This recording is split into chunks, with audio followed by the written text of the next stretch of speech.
But yeah, guys, I think it's time to start paying attention to the Panthers. I don't know if you guys are or not, but I think it's that time. You know what I've not been paying attention to is Inter Miami, and Solana gave me an earful before the show because I really haven't been paying attention. Apparently, Luis Suarez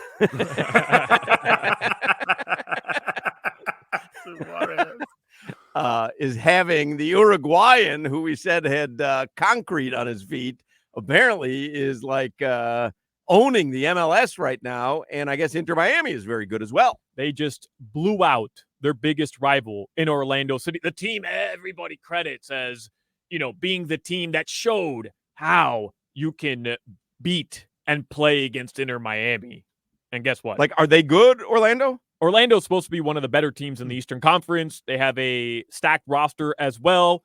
They added a lot of guys this offseason, and Luis Suarez had 2 goals in the first 15 minutes, and Lionel Messi scored 2 himself. Suarez had 2 assists in the game. They won 5-0 in the Sun Pass Derby, or the whatever you want to call it. Sun Pass Derby, Turnpike Derby, whatever the hell you want to call it. They dominated those bums from Mickey Mouse Land. I will tell you, I have not read the article, but I happened to notice before we went on the show, I opened up the Yahoo homepage.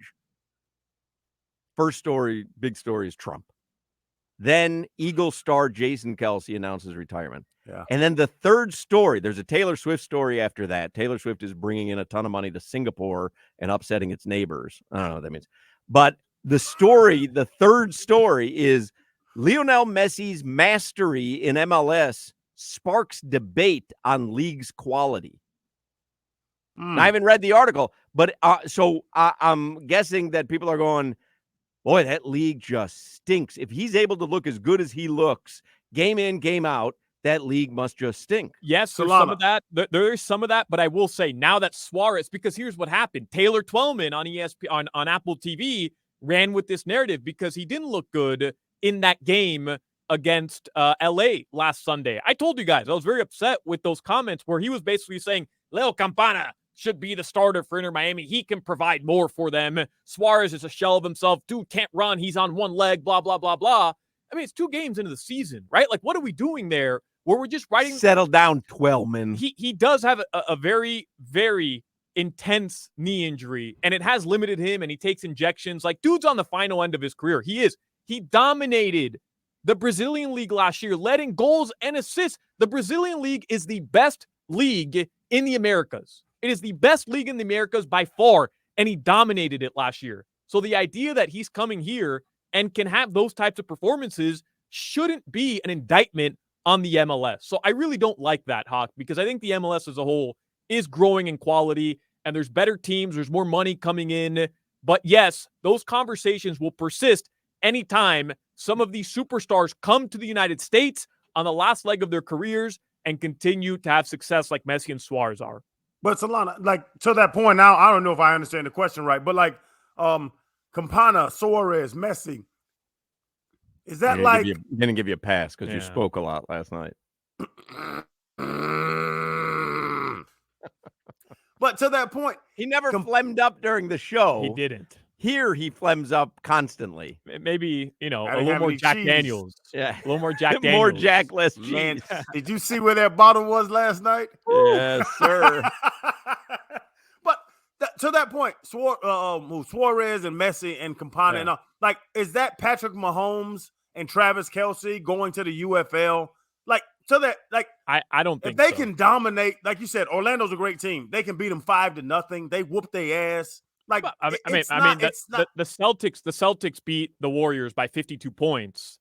The Warriors aren't trash. Well, here's the I'm not going to read you the whole Yahoo story because I haven't read it, but here's a little bit at the beginning. Messi's 2 goals in Saturday's 5-0 rout were the umpteenth examples of his greatness and the latest evidence that MLS is struggling to contain it. So they can become another data point in the polarizing debate over whether Messi's instant dominance in Miami says more about him or his inferior opponents.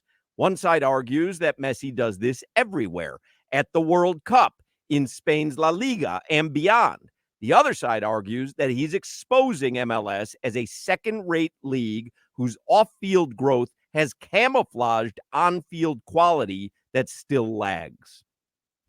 There's probably some truth there. That's the next line. The truth, as always, is probably somewhere in between the two extremes. The MLS is a second-rate league. Right. I don't think But anybody how would argue that. second rate, I think, is the Correct. debate. Yeah. But I think if you look at the MLS a decade ago when David Beckham got here, and you look at it now, it's not just off-field growth, because they are trending as one of the big sports leagues that's only going to get more massive, especially with the World Cup and the Copa America tournaments coming here. I mean, the quality is clearly better. I don't think, like, I'm not telling you that the MLS compares to, the Argentine league or the Brazilian league or any of the European leagues. It does not. But to say that it hasn't improved, to me, like, you're just hating on the league for the sake of hating on the league. All right, let's get the rest of the headlines, because Doug Plagan's going to join us from New York. So there's a lot of headlines. I'll be hailing Pop Warner right now.